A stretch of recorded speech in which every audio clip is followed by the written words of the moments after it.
अस्सलामुअलैकुम वरहमतुल्लाहि वबरकातुहू। Tahira Janjua is here. आज हम लोगों ने न्यू टॉपिक स्टार्ट करना है जिसका टाइटल है synapse.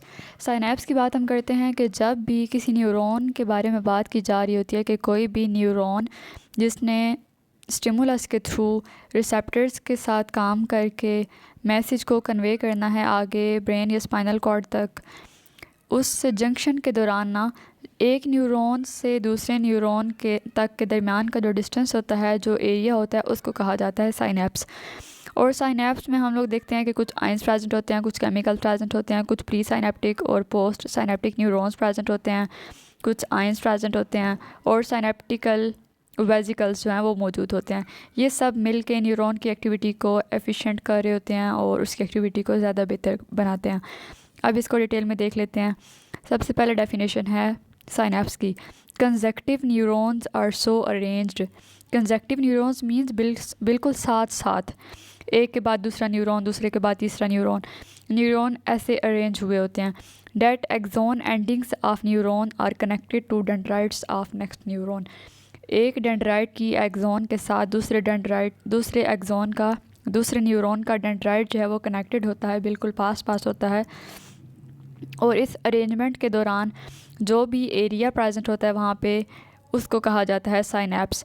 There is no cytoplasmic connection between two neurons and microscopic gaps are left.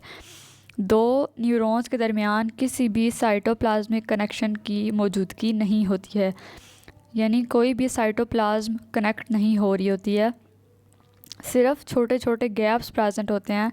एक न्यूरॉन के बाद गैप, फिर दूसरा न्यूरॉन, फिर दूसरे न्यूरॉन के बाद गैप और फिर तीसरा neuron. Between these contact points is known as synapse. दो न्यूरॉन्स के दरमियान ये जो माइक्रोस्कोपिक गैप है उसको कहा जाता है synapse. Nerve impulses pass from one neuron to the other through synapse. Nerve impulses ने पास होना है जिसके पास केमिकल सिग्नल्स होंगे या इलेक्ट्रोकेमिकल वेव्स होंगी, उन्होंने एक न्यूरॉन से दूसरे न्यूरॉन तक जाना होता है और साइनैप्स जो है वो उनकी हेल्प कर रहा होता है ट्रैवल करने में, ताकि वो एक न्यूरॉन से गुजर के दूसरे न्यूरॉन तक पहुंच सकें। Single synapse doesn't necessarily pass the synapse. अगर एक साइनैप्स है, फॉर एग्जांपल पहले एक न्यूरॉन प्रेजेंट है, उसके बाद साइनैप्स है और उसके बाद दूसरा न्यूरॉन प्रेजेंट है, दूसरे न्यूरॉन के बाद साइनैप्स प्रेजेंट ही नहीं है, दूसरा तीसरा चौथा आगे कंसेक्टिव साथ साथ मौजूद हैं, तो फिर नर्व इम्पल्स ट्रैवल नहीं करेगी क्योंकि उसे साइनैप्सिस चाहिए हर न्यूरॉन के बाद। 2 और 3 इम्पल्सेस कैन ट्रैवल। 2 या 3 इम्पल्सेस हों तो वो इजीली ट्रैवल कर सकती हैं। Action potential can not jump from one neuron to next. Action potential जो है वो एक न्यूरॉन से दूसरे न्यूरॉन तक जंप नहीं कर सकता। मीन्स यहाँ पे नर्व इम्पल्स की बात हो रही है जो मैसेज लेके आ रही है और वो इलेक्ट्रोकेमिकल वेव्स के ऊपर कंसिस्ट है, वो एक न्यूरॉन से दूसरे न्यूरॉन तक जंप नहीं कर सकती है, उससे साइनैप्स से गुजर के फिर दूसरे न्यूरॉन तक जाना होता है। हम ये नहीं कह सकते कि एक न्यूरॉन है उसके बाद उसके साथ साइनैप्स है फिर दूसरा न्यूरॉन है तो जो नर्व इम्पल्स है वो पहले न्यूरॉन से जंप करके दूसरे के ऊपर पहुंच जाएगी। जंपिंग वाला कोई सिस्टम नहीं होता यहाँ पे। पहले न्यूरॉन के ऊपर के पास मैसेज आता है, उसके बाद साइनैप्स से गुजरते हुए दूसरे न्यूरॉन तक पहुँचता है। यहाँ पे ये बात की जा रही है। Impulse through synapse. अब देख लेते हैं साइनैप्स के थ्रू इम्पल्स कैसे ट्रैवल करती है। Message is transmitted across synapse.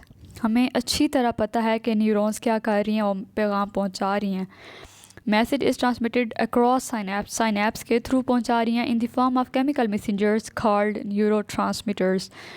किसकी फॉर्म में? केमिकल मैसेंजर्स की फॉर्म में, यानी केमिकल सिक्रीशन के थ्रू, और उनको कहा जाता है न्यूरोट्रांसमीटर्स।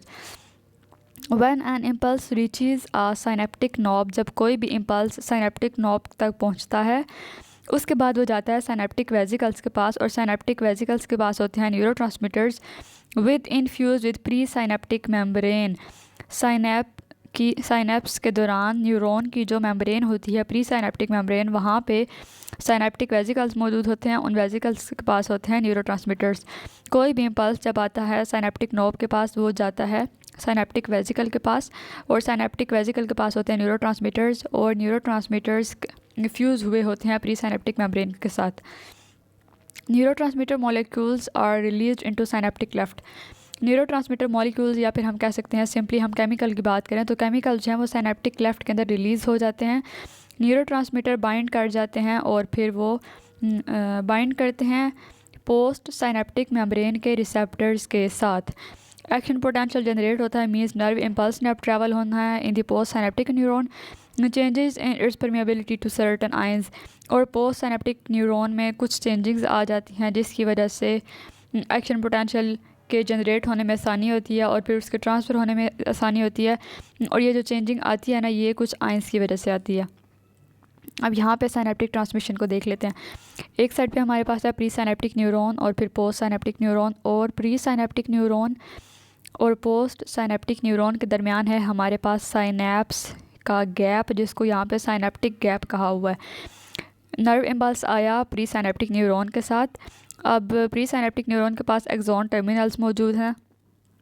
यहाँ से नर्व इम्पल्स गई, फिर साइनेप्टिक गैप के पास आई और यहाँ पे प्रेजेंट थी न्यूरोट्रांसमीटर्स, और पोस्ट साइनेप्टिक मेम्ब्रेन के ऊपर न्यूरोट्रांसमीटर के रिसेप्टर्स मौजूद थे। इन रिसेप्टर्स के ऊपर आगे न्यूरोट्रांसमीटर्स ने अटैच होना था और फिर नर्व इम्पल्स ने पोस्ट साइनेप्टिक न्यूरॉन से आगे नेक्स्ट मेम्ब्रेन तक ट्रांसफ़र होना था। ये सारा मैकेनिज़्म है साइनेप्टिक ट्रांसमिशन का। फिर देख लेते हैं कि न्यूरोट्रांसमीटर्स क्या होते हैं। न्यूरोट्रांसमीटर्स केमिकल्स होते हैं जो रिलीज़्ड होते हैं axon ending of neuron. Neuron की जो एक्सॉन वाली साइड होती है ना, वहाँ से ये केमिकल्स रिलीज़ हो रहे होते हैं एट साइनेप्स के दौरान इन्वॉल्व्ड इन मैसेज ट्रांसमिशन। अब हम कहते हैं कि क्यों रिलीज़ हो रहे होते हैं, क्योंकि इन्होंने मैसेजेस को ट्रांसफ़र करना होता है एक न्यूरॉन से दूसरे न्यूरॉन तक। टाइप्स देख लेते हैं न्यूरोट्रांसमीटर्स की। एसिटाइलकोलाइन, एड्रीनालिन, नॉरएपिनेफ्राइन और सीरोटोनिन, और उसके बाद है डोपामाइन। ये सारे हैं न्यूरोट्रांसमीटर के टाइप्स। ये भी केमिकल्स के फॉर्म में रिलीज़ होते हैं और किसी भी एक्टिविटी को एफिशिएंट कर रहे होते हैं, स्पीड अप कर रहे होते हैं। उसके बाद किसी भी एक्टिविटी को परफॉर्म करने में न्यूरॉन्स की हेल्प कर रहे होते हैं और मैसेजेस को ट्रांसफ़र कर रहे होते हैं। न्यूरोट्रांसमीटर्स कहाँ पे मौजूद होते हैं अब ये देख लेते हैं। एसिटाइलकोलाइन की बात करें तो वो मेन ट्रांसमीटर होता है साइनेप्स के लिए, वो बहुत ज़्यादा हेल्पफुल होता है और ये सेंट्रल नर्वस सिस्टम के आउटसाइड प्रेजेंट होता है। Central nervous system means brain and spinal cord. और एसिटाइलकोलाइन के अलावा जो बाकी न्यूरोट्रांसमीटर की टाइप्स हैं वो साइनेप्टिक ट्रांसमिशन में इन्वॉल्व्ड होती हैं within brain and spinal cord. Means जब किसी भी नर्व इम्पल्स ने या मैसेज ने बॉडी से या रिसेप्टर्स के थ्रू आना होता है तो ऑब्वियसली उसने ब्रेन और स्पाइनल कॉर्ड के पास आना होता है, उसने सेंट्रल नर्वस सिस्टम के पास आना होता है और यहाँ से फिर जो पैगाम होता है वो इफ़ेक्टर्स के थ्रू वापस जाता है। और इस सारे प्रोसेस को कहा जाता है साइनेप्टिक ट्रांसमिशन, क्योंकि साइनेप्टिक ट्रांसमिशन के दौरान नर्व इम्पल्सेस जो हैं वो एक न्यूरॉन से दूसरे न्यूरॉन तक ट्रांसफ़र हो रही हैं। ये सारा प्रोसीजर होता है। अब यहाँ पे एक और डायग्राम है साइनेप्स की, इसको देख लेते हैं। एक्सॉन प्रेजेंट है हमारे पास, एक्सॉन के पास है inter mitochondria. Mitochondria cellular respiration में हेल्प करती है और ये एटीपी की फॉर्मेशन में हेल्प कर रही होती है।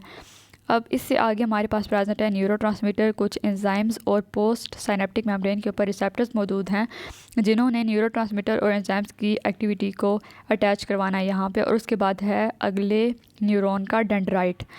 इसी तरह मैसेज कन्वे होता है, मैसेज ट्रांसफ़र होता है प्री साइनेप्टिक न्यूरॉन से पोस्ट साइनेप्टिक न्यूरॉन तक और दरमियान में जो एरिया होता है वो होता है साइनेप्स। आई होप आज के लेक्चर में जितना भी हम लोगों ने डिस्कस किया उसकी आपको समझ आ गई होगी। कोई भी कन्फ्यूजन हो तो आप लोग पूछ सकते हैं। Most welcome. फ़ी अमान अल्लाह, अल्लाह हाफ़िज़।